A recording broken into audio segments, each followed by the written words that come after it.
welcome everyone. Glad you're here. Thank you for joining us. And we are in our summer wellness series. We moved to July. And currently here in the Bay, it's pretty warm. It's got a little heat. There's a heat index that we're dealing with. So if you like the heat, this is the place to be right now. But we wrapped up for June. We were talking about several different things that had to do with parent engagement. This month, we'll be looking at conflict. And so how does conflict tie into wellness?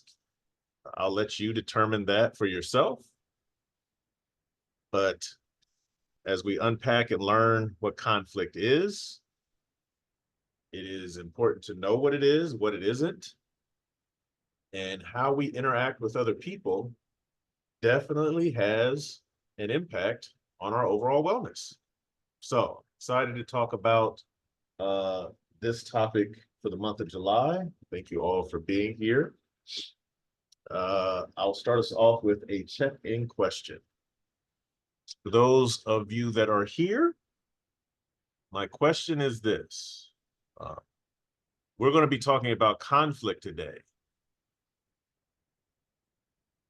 Who is one person that you would like to have, that you wish was in this session with you today, to make it have more meaning? So maybe that's somebody you're in a conflict with, or maybe that's somebody that's your advocate that you think would be able to better help you in a conflict. But one person that you wish you could spend this next 45 to 55 minutes in a session on understanding and learning about conflict. Who is that person that you would like to be with you?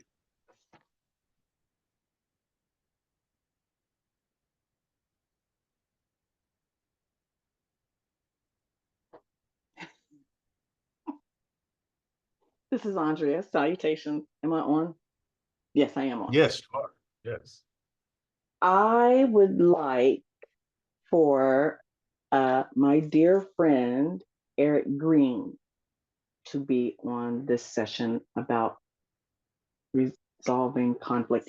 We have been in a conflict for the last 2 days, and it has taken a lot of wind out of my sails, I have to say. Okay. All right. Appreciate you sharing that with the group. I see Nancy says my sister. Okay. Sister. Anyone else? Anyone that you'd like to have in the group with you today on the topic of conflict?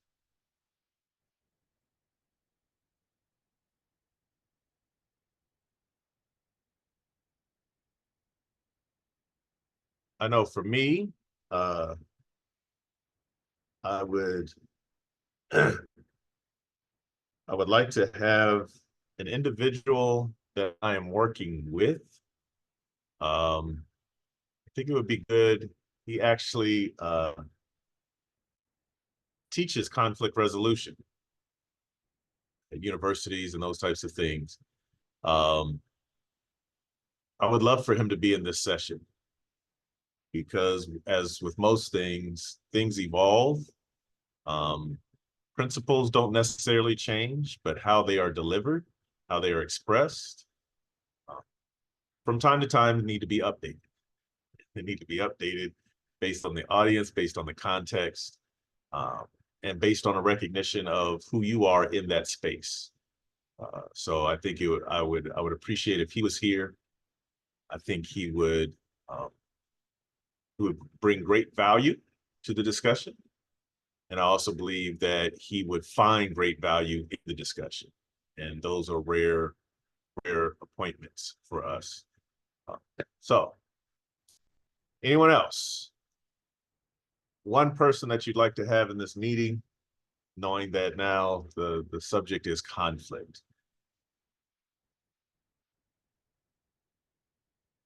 Hey, good evening or afternoon. I would say my sister because she's a single parent. I think that says it all. Yeah, yeah. All right, right. But All right. before I leave, I just wanted to show some faces here that I'm with. Nice, nice. It's good stuff. It's good stuff. Showing the groups. So let's get into it a little bit. My question for us, I'm very interested in hearing how you define conflict. Before I know we went right to a check-in, I could have made that check-in the question. And typically you're waiting for information and then you want to engage. We're going to change it up. We're going to change it up tonight. And just hearing from anyone that wants to share, how would you define conflict? I would define this is Andrea. I would define conflict as opposing viewpoints or opposing expectations. When ideas are in opposition to each other, I guess is how I would say it. Okay. All right. I like it. Like it. Any other thoughts? How would you define conflict? Hey everybody, this is Nancy. Conflict to me, it's negative when I think about it. It doesn't have a positive, it's not positive where I come from. It's a negative thing. If you're in conflict with somebody, we're not looking for the best outcome. It's just like everything's negative about it. So when you say we're gonna talk about conflict, I'm like, what are we gonna? I'm sure I'm gonna learn something about it, but that's my first thought. It's not positive. Yeah, yeah. Appreciate you sharing that. I'm sure you are not alone in that view. Anyone else? What comes to mind when you think or how would you define conflict? That's interesting because what came to mind for me was it's a professional way of saying a fight. So it's kind of like a cleaner, more professional, more. I'm more sorry, neat. a professional way of saying what again? A fight. Like Thank an you. argument, a fight, a discuss, because even discussion is a milder word. So just that's what came to mind. Yeah, yeah. Conflict is a politically correct way of saying I want to fight you. I like it. I like it. I like it. Me and you need to box, but we're professional. We're in conflict. Yeah, yeah, I like it. I also think that you are not alone in that understanding of conflict. So you guys are putting forth some good thoughts. So go briefly and quickly through just the views on conflict and how it's evolved over time. And then there are three specific things that I just want to address just tonight. We're going to go through it each month of July, each week in July, but just tonight, just at the table and kind of give us something to prep us for the other sessions. So the traditional view of conflict, as many of you said, it has to do with dysfunctional outcome, poor communication. There's a difference in opinion or miscommunication, a lack of trust, and that's conflict. And that was the case pretty much all the way up through the 1940s. Conflict is bad and it must be eradicated. We have to get rid of this. Organizations cannot move forward. Relationships cannot progress. Conflict, bad, destroy. If you have conflict, you are doomed to failure. That's the traditional view. After the 1940s, so 1940s to basically moving into the 70s, right? You have the human relations view, right? And when you get into organizational management, that seems to broaden it out a little bit. That conflict was sort of thought of as inevitable. People are people, you're working with people, you're going to have conflict. The idea of eradicating it might be a little too harsh. It's something that's going to happen, very similar to change. There's always change. You're going to have conflict. So let's look at how we can embrace it. What can we do with it? Since we know it's here, what are some strategies we can have? What are, where do we go when we find it? Let's not blame each other. Let's recognize that it's there and we want to deal with it. The most recent view, and that's still an operating view. If you're going to take a view between the first two, take the second one. That gets you closer. And then you have what we call the interactionist view. And that's the most current one, which it went from accepting that conflict would exist to dealing with and understanding that a group that is completely harmonious is probably a group that eventually will become stagnant. So the most recent view of conflict is that it's not all bad. It is something that always exists. But if we're all agreeing and everybody is in harmony and everybody, is that a reality? Or are people just adjusting because of other issues, because of how conflict is handled? So I don't want to get fired. I don't want to get embarrassed. I don't want to lose a promotion. So I'm just going to go along with whatever my supervisor or the lead says. Yep, sounds like a good idea. Great. Yeah, that's great. Nope, no issues here. I think that's a good idea. And so the people in charge start to feel really good about how they're leading. And there's dysfunction and disgruntlement all throughout the organization, but there's no conflict. And we find that those organizations can become stagnant. So the last view is what we want to look at as we go through this month on conflict. This idea that conflict in and of itself is not bad. It can be bad and good. It depends a lot on perspective. And it depends a lot on timing and context and all those other things. I would invite you to consider conflict as a perception. Conflict is a perception, meaning that it really only exists if it is acknowledged by the two people that are in it, or the two groups. Yeah. So you might have been hurt by someone, or you may have hurt someone. If they don't acknowledge that, you two are not in conflict. You're just not. You're not. Your relationship might not be what you want it to be, but you're not in conflict. The other thing to remember about conflict is that there is intrapersonal conflict, interpersonal conflict, intra-group conflict, and intergroup conflict.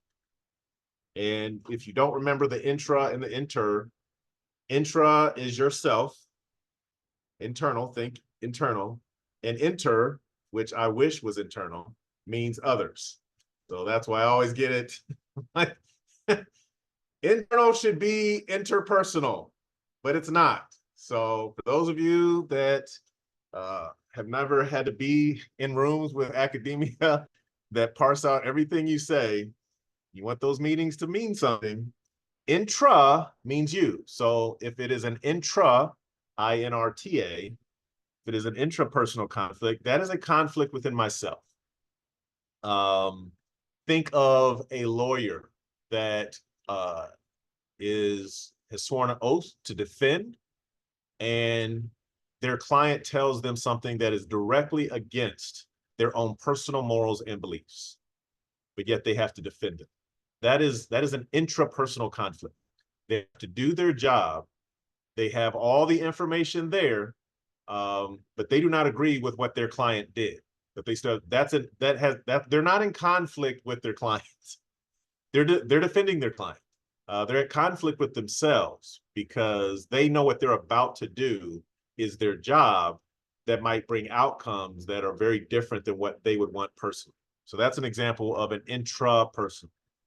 An interpersonal conflict is, I think, that we should sell our car, and my wife thinks that we should keep our car. And we then start having conversations that start unpacking all the decisions that she made that were right and that I made that were right to justify why this new decision should be considered. We have now found ourselves at an interpersonal conflict. So the inter is with other people. So taking a group, intra meaning an internal group. So if you work for a nonprofit, maybe a board, for a church, maybe your church board or school board, and there's conflict within that board or conflict with that board and the parents. That's still internal because it's within the school. If it's with other group, it would be an intergroup conflict. And within those areas of group, you also have, and conflict in general, you also have vertical and horizontal. So I can have conflict with my higher ups and I can have conflict with my peers. So that's kind of showing all the areas of conflict. But the main point is to consider conflict as a perception. Only exists if it is acknowledged by the people that are involved in it. So what conflict is not, right? Andrea, I think in some ways how you described it, some people might take that and agree with you, but consider it as competition. There are people that feel that conflict and competition, because of the behaviors, that they're synonyms. So you have two people that are trying to get the promotion, and so they're constantly shooting each other's ideas down and subverting those types of things. And so they're in conflict. And people say, well, is it conflict? You know, neither one of them are going at each other. They're just trying to climb the ladder. So it's just healthy competition. The problem is they're similar, but they aren't exactly synonyms. So competition is a rivalry between two groups or two individuals over an outcome that they both seek. So the way you can tell the difference between competition and conflict is we both want the company to grow, right? We both, and so we're at a rivalry trying, we want it to be our idea that makes it grow so we can advance. We both want the school to grow. We both want, think to parents. We both want our kids to be successful. And so we're, if you're a split home and you have parents competing for love, competing for adoration and using the kid in the middle, but they both want the kid to be healthy and strong and all that type of stuff. But now they're in a competition.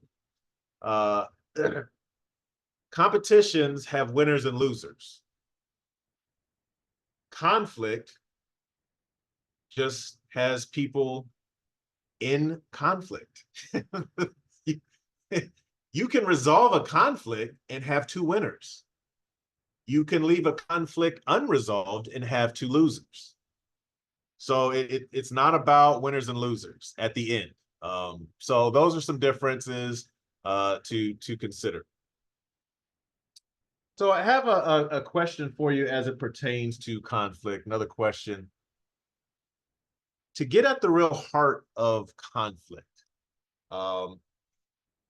here's a question.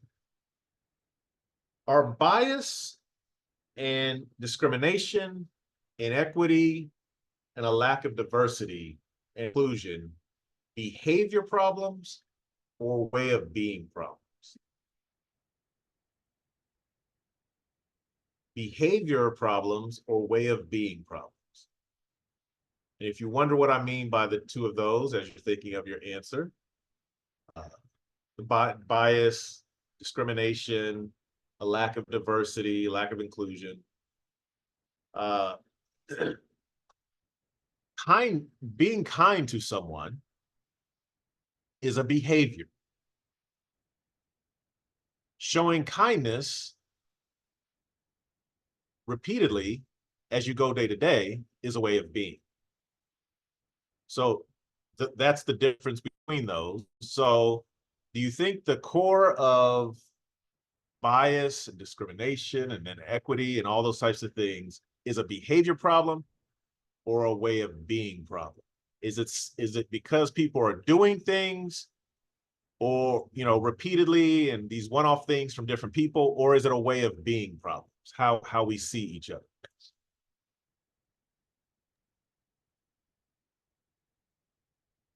This is Andrea.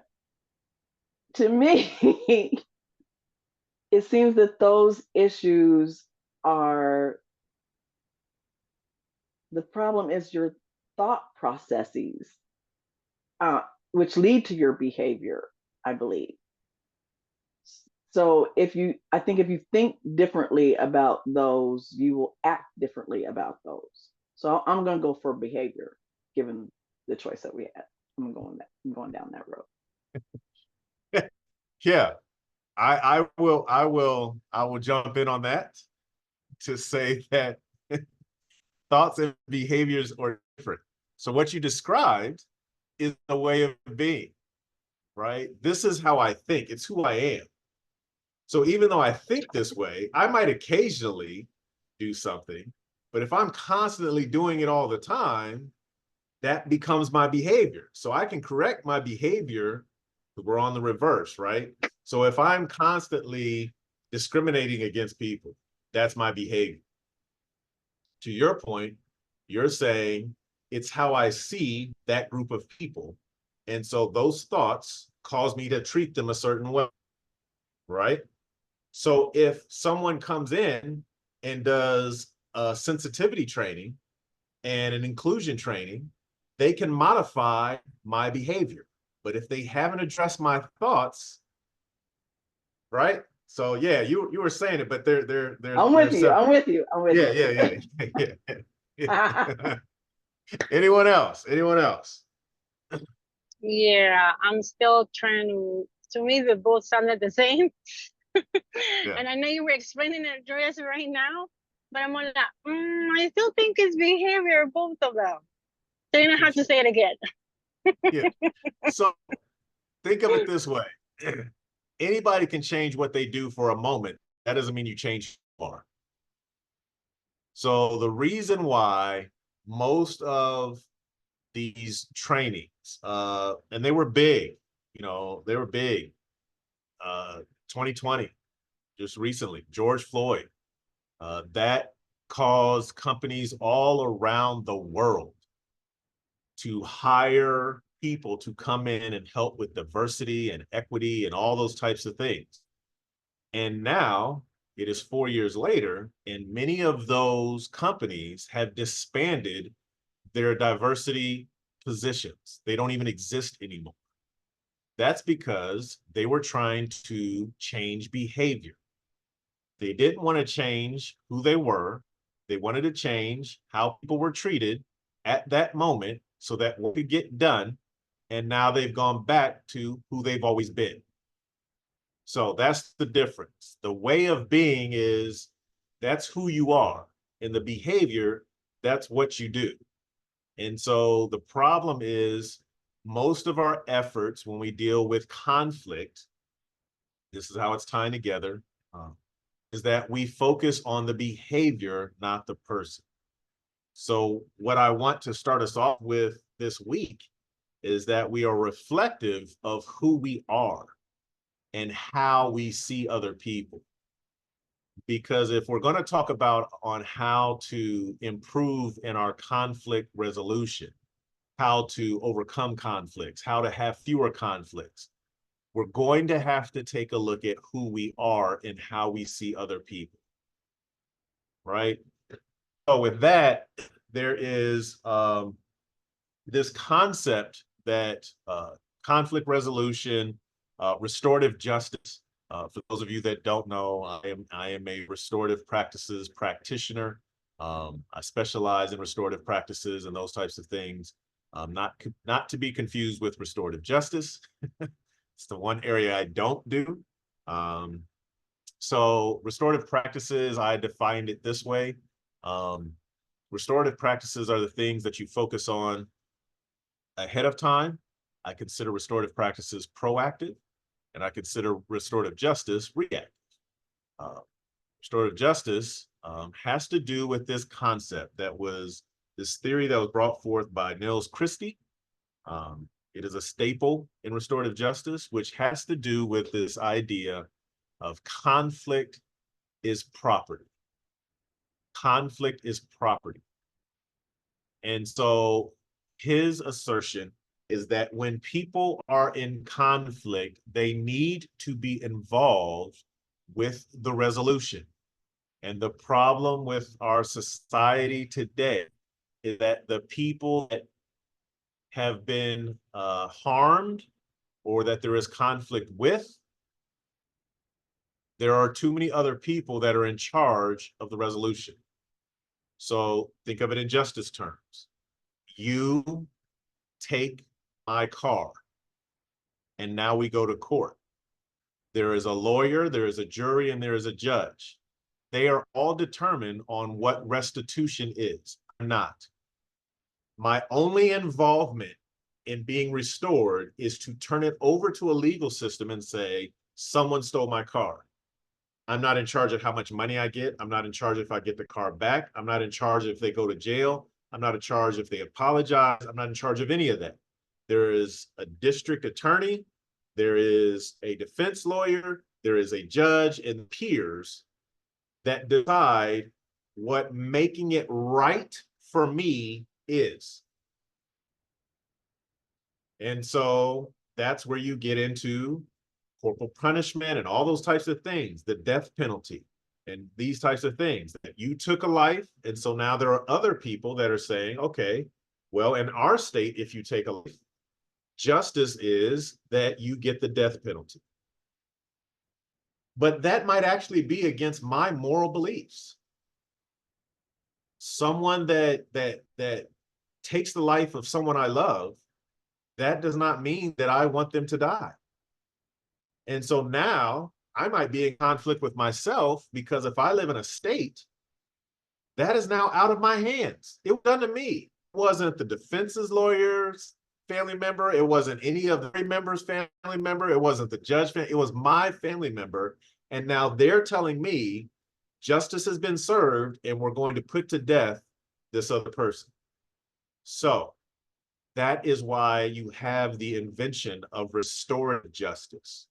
Restorative justice is the process of allowing those that have been victims to be a part of the restoration process.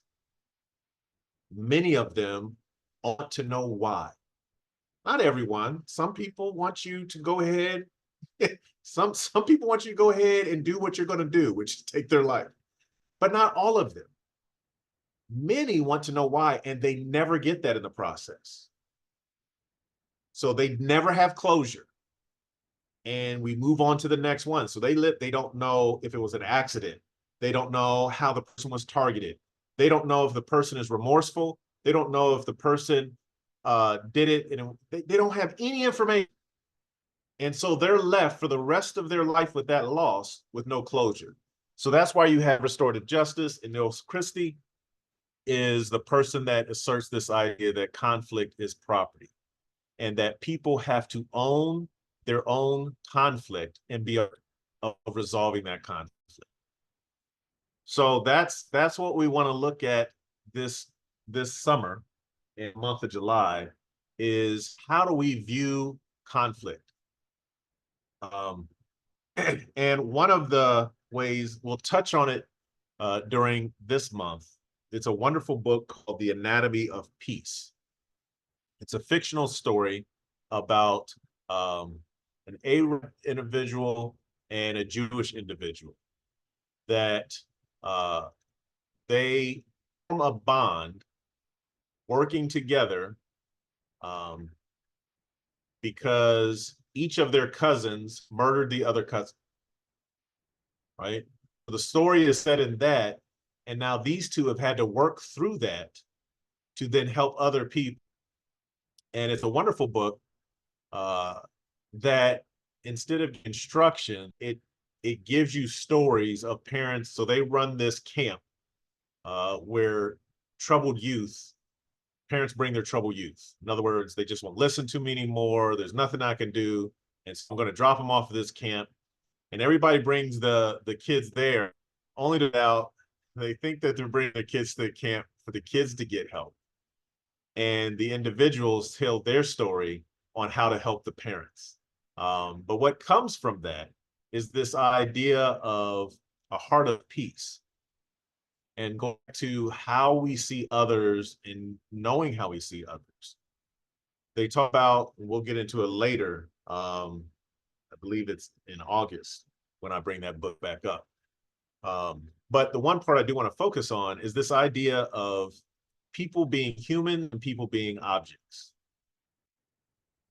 If you consider others as, and this is what sometimes happens with conflict. When there is conflict, a natural response is that you cease to be human and you become an object that is an obstacle to what I want. I want to, regain a friendship. I want us to be better family. And you are no longer my sister. You are no longer my friend. You are no longer my parent. You are the thing that is keeping me from peace. You are the thing that can't be talked to. You are the thing that doesn't understand.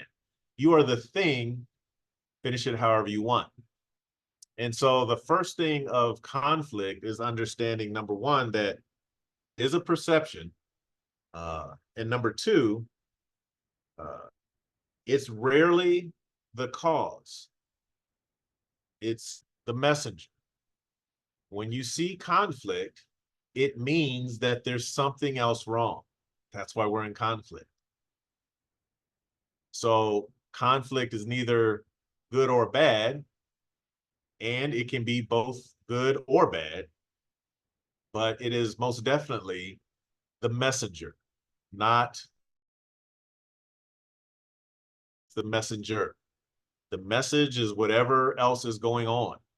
And that stems from our way of being. Any thoughts, comments on all that? There's no slides tonight, so you gotta be auditory listeners. Lot to process, things to consider. What is your feedback and your first responses to those thoughts? I have high hopes for this being very, very valuable and useful information for me.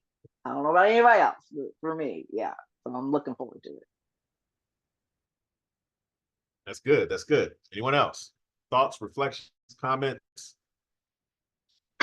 So I didn't catch your full question, but I was gonna guess the being in that question you had asked, because of, it just made me think about it because of what you just basically explained. If your core, everything is based on your core values, so if your core values are not matching up, then that's how your behavior that's how you display your core values, is through your behavior. So when it doesn't match, that's why there's conflict. So that's why when you said that, I was like, that made me think about that. But anyway, I appreciate you explaining that. All right. Appreciate it. Anyone else?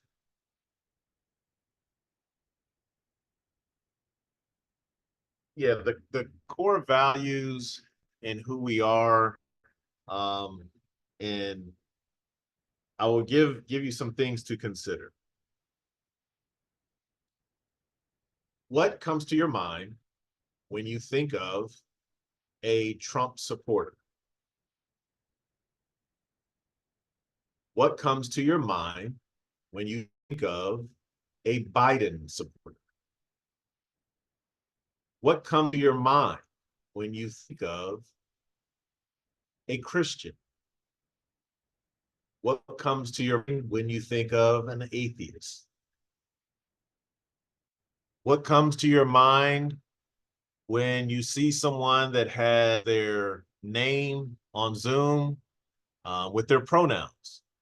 What comes to your mind when those pronouns are absent? So you can go through the list, and that speaks to your way of being. So no matter where you are on any of those groups, if you come into a room and those groups are there, all of us are, as Lisette said earlier, mature enough, she said professional, but we can be mature enough to open the door, to say good morning, to feed each other. But we're doing that through a biased lens. And at the first sign of conflict, those are going to rush to the front of our minds.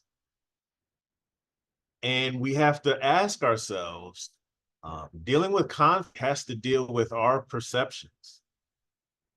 Do we perceive that a Biden supporter is open to the idea of, do we perceive that a transgendered Hispanic female is of the mindset of, wherever it is, if you where you find yourself, you will see that if you're in a conflict, you can hopefully see that that's why conflict is the messenger.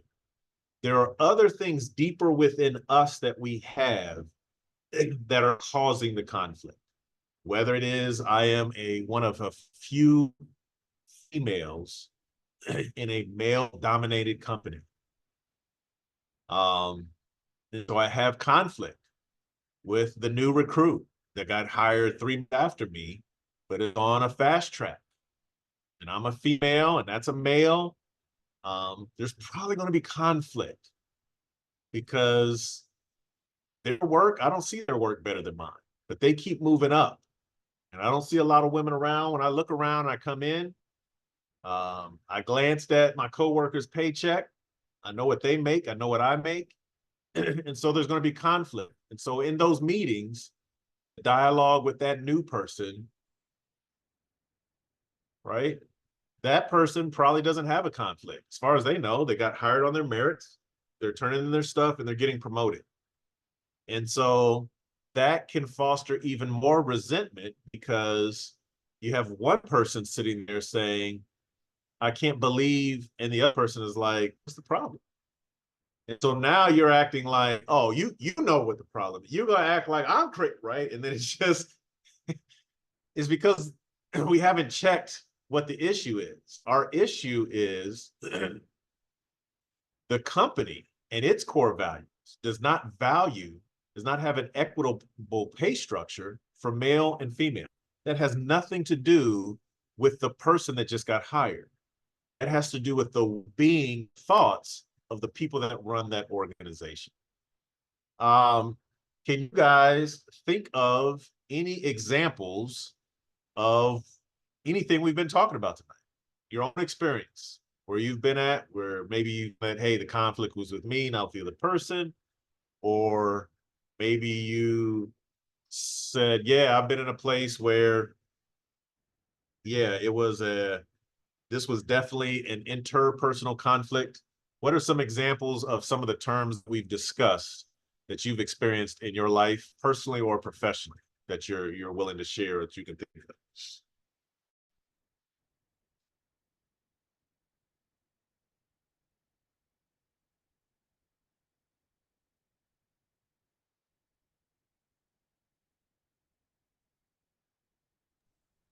Um, so what I was trying to think.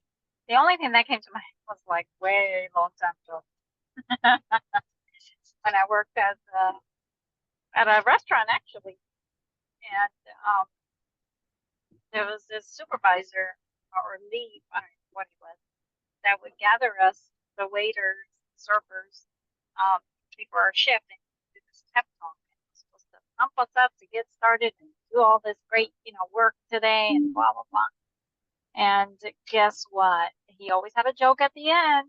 And most times, or all times, it was inappropriate. So one time he asked, because I had stood through it, kind of like, when he was done, I'd walk away. I didn't have a response. And finally he asked, he said, something to the extent of, like, if you want to leave, you can leave. And then I just literally walked away. And I think it shocked him. I was like, no, I'm not sitting through your dumb jokes again. Sorry. But I didn't say that out loud, but that was in my mind thinking, like, why do I have to sit through this? Like, it's inappropriate. Like, why are you saying these things? But obviously he didn't know that, or maybe he chose to not know that.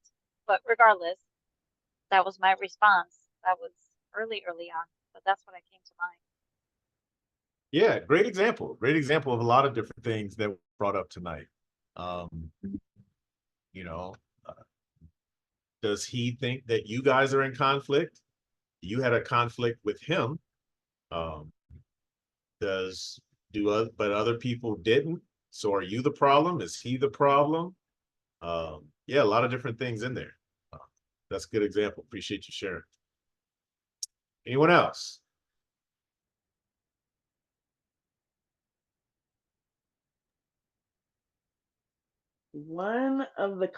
This is Andrea. One of the conflicts that I had with my friend over these last couple of days was over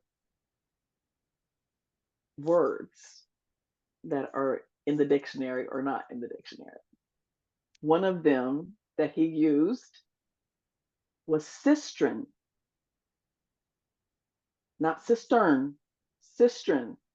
Oh, So when I hear a word that I'm not familiar with, I immediately look it up because I want to know what it is. And so I look and I couldn't find anything. So I said to him, I said,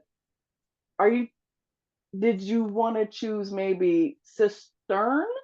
It's the same in letters, they're just in a different order. And that means like a vessel that holds something. He said, no, cistern. I said, okay. I said, and then I want you to do me a favor. I want you to send me where you have seen this word so that I can be educated.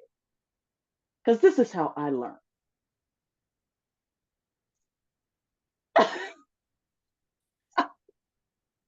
And he said it about 10 more times in the conversation.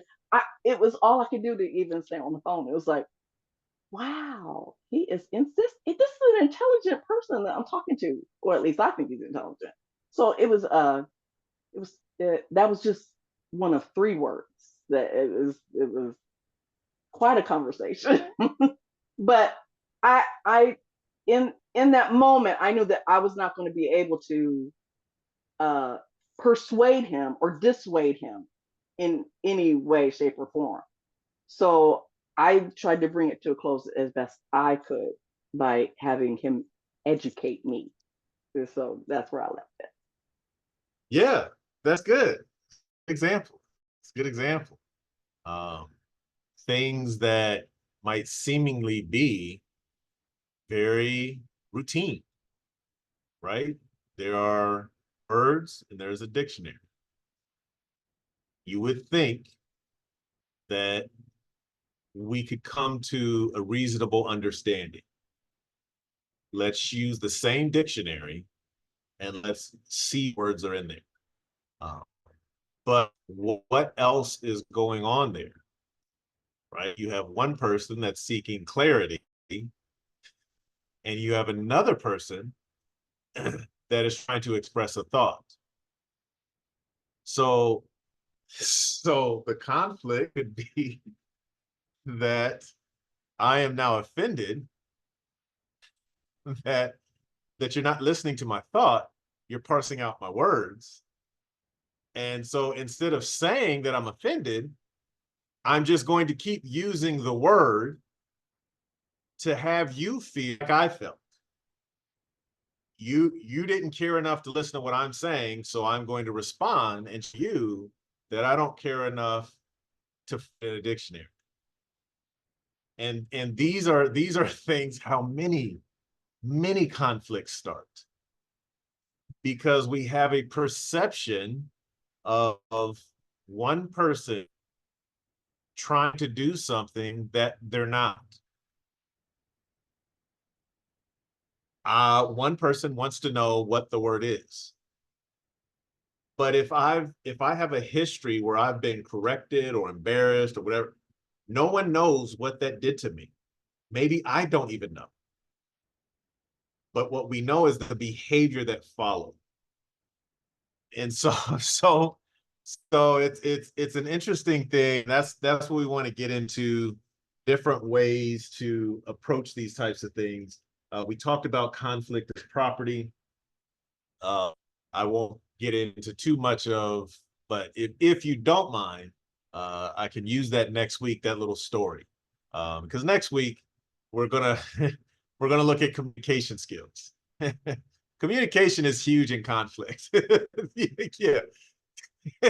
So I don't want to use the story as my own. I can make up stories, but it always Yes, hits a I little want you to close use it, home. and I want to learn as the listener and the speaker. I want to learn from both.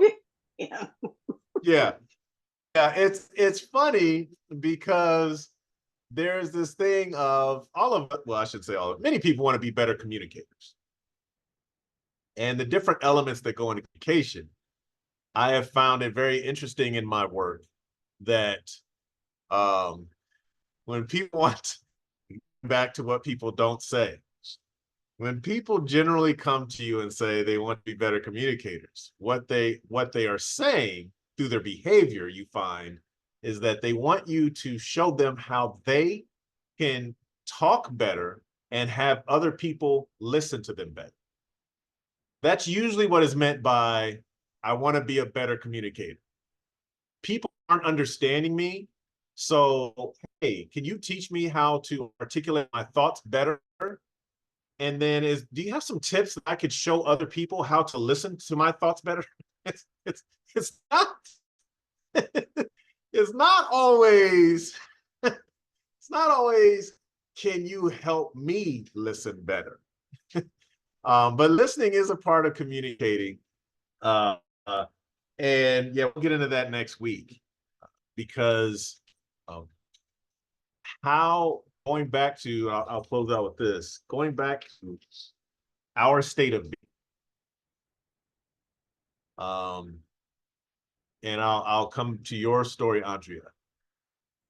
If you viewed this gentleman as a highly intelligent person,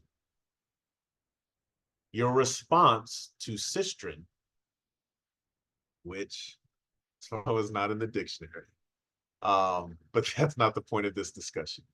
Your response to that word is going to be troubling. Versus, I don't think this person is intelligent.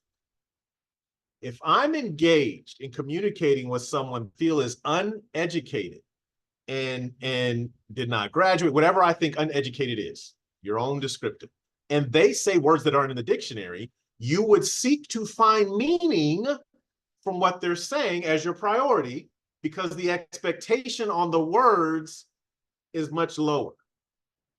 So the very thing that he thinks is actually the opposite.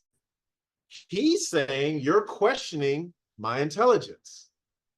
And the response is, no, I actually think you're highly intelligent, so I'm questioning your word, which is why I asked about the word. And so now we have someone that says, my perception is this is a highly intelligent person that misspoke, and I'm seeking clarity. And on the other side, you have someone that is a highly intelligent person offended by someone questioning their intelligence. So in a discussion back and forth while you're communicating, if you are both focused on just that word, now you can see how both of you are an object. You're no longer a human. You're not a being. You're just an object. You're a thing that is not, you're not understanding me. I just want to know why you use that word. And he's the same way. I don't understand why, you know, I'm intelligent. Why would you question my intelligence? That, and now you're just cycling. So you can give those two people all communication skills you want, but if they don't reframe and say, hey, this is a person that I have a lot of respect for and admiration for, how do I communicate that? Not how do I get clarity on the word? And so part of improving our communication skills is reframing and remind that people are beings. They're not objects. And so keeping being of humans in our heart helps us to look for different ways to communicate. And so we'll talk a little bit more about that next week.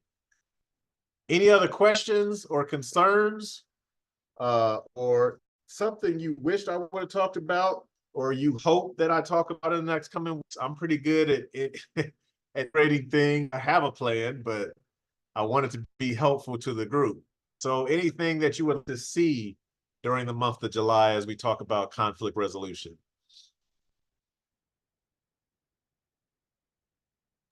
This is Andrea.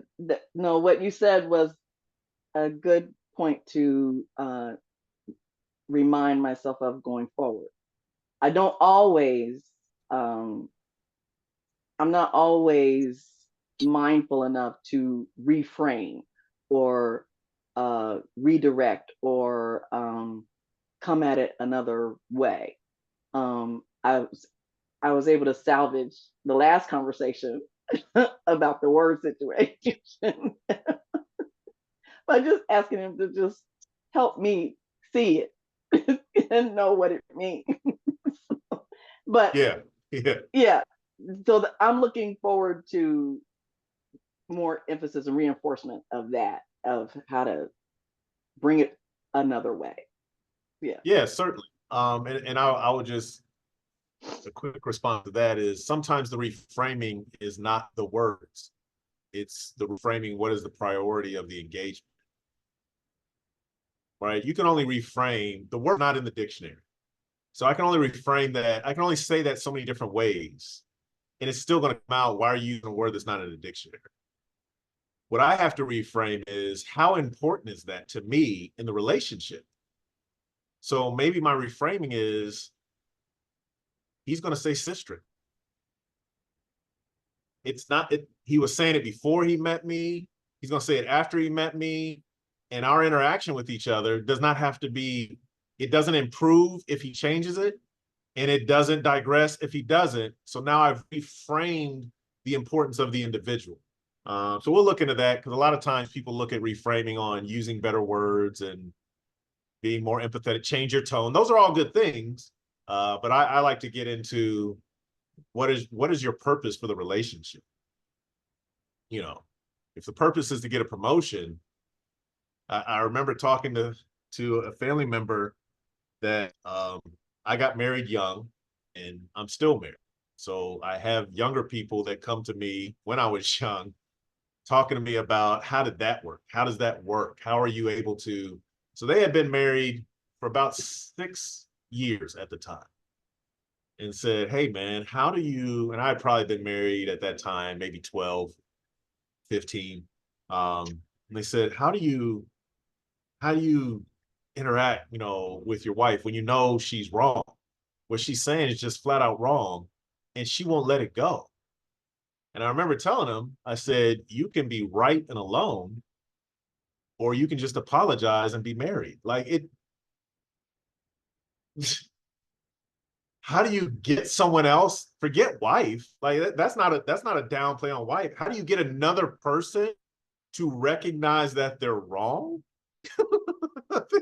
I don't know if that's possible. So if you need people to see that you're right, you can be right. You know who you all agree with. You yourself. Me, myself, and I are always in agreement. So if that's your goal, be by yourself, turn on ESPN, sit on the couch, and enjoy life. If you want to be in a relationship with other people, learn how to be misunderstood and move on. It's not that serious. It's not that serious. Anyone else? Anything you'd like to see? Anything you're interested in? Nancy, you got something for me? Yes. So, like Andre remind me of some things, but boundaries. Is that part of the conflict? Creating boundaries with, because I'm not very good at that. And I have seen my in conflict. I am not very good with conflict because, like I said before, it's like a negative thing. It's this, you know, you're having an argument, a fight, like you said, it's a fight, and I don't like that feeling. But I know I need to learn to be okay to articulate the framework, and that I'm an overthinker. So I'm thinking too much about it, and then I don't say the right thing or frame it the right way, and I just like, ooh. So All right. yeah, framing it. I think so. I can put that in there. It touches on it. We'll touch on it tangentially, but I want to drive it home a little more for you. Are you saying boundaries? You want to know how to change boundaries because you feel boundaries are causing conflicts, or you want to create boundaries in an effort to reduce conflicts, or Yes. both? I think second in one? my case, I think I've done the second one more because because I have not made the boundaries. There is conflict. There's misunderstanding because I haven't created the boundaries. Okay. And this have come to light to me more in a job situation. I think you know where I'm going. It's been in a job situation, so it's more like, oh, we really need some boundaries because it's creating a lot of conflict. There's a lot of misunderstanding and expectations, also expectations, because I'm very efficient. I'm telling myself I'm very efficient. I you know, something needs to get done, it's gonna get done. And so the expectations I've made them, you know, very high. And when things change, I don't do the boundaries on that change. So it comes across the wrong way and it creates conflict. Does that make sense? It does. It does. It does. All right. Yeah, I can put that in there. I can put that in there. Yeah, appreciate that. I can do that. I can do that. We give you homework. Lisette, do you have anything? I do. I want to know how to fight. So, fair fighting rules. I want to learn how to debate. I want to learn how to fight because my issue is my emotion. It gets the best of me, and I have yet to figure out how to do it in the moment. Like I have a hard time doing it in the moment because my emotions take over, and it takes me a moment. And you know, when you're in fighting mode and in a discussion mode, you have to learn how to talk and think in the moment. And I just feel like if there are tools to help with that, that would be great. All right. I don't know if I can teach you how to fight in debate. Plus, that might give me fighting myself. There's a conflict of interest there. Speaking of conflict, the different tools that I give you would be used back against me potentially. So I have to watch what I'm doing. No, I hear what you're saying. And I think we will cover yeah. So that I think Lisette will come out in the last week on the compass of response. We'll dive in, and it's what happens to us when there's conflict, right? So when something is out, what is the thing that we go to? There's 4 areas we go, and all of us explore those types of things. But avoidance, lashing out, what is our first response and becoming aware of that? So I think that will be covered there. But it does tie into what we've said this evening, which is I will each time this month when we look at conflict, spend some time thinking about those questions that I said before. What come to my mind when I think of this group? what are the groups that you have biases against? Those biases are usually found in other groups because you're you. So the angst you have towards a Democrat is probably going to have some similar angst, if you have angst, towards women, towards kids, towards, if you don't have angst, you don't, and you can have different angst, but it is a benefit to go through, what is it that, you know, I think they're lazy, I think they're this, I think they're, and so then take that and apply it to other groups that you have angst with. And if you find similarities, that's how you can start discovering that you're the constant. A woman is not the same as a man. So if you have angst with both of those groups, women and men, the only constant of that is you. And so that doesn't mean it's wrong. It's not to change it, but it's more of an awareness, so that as you navigate the other things we're talking about in conflict, you got to at least be able to determine, if you're trying to solve an interpersonal conflict and it's an intrapersonal conflict, you're just creating conflict.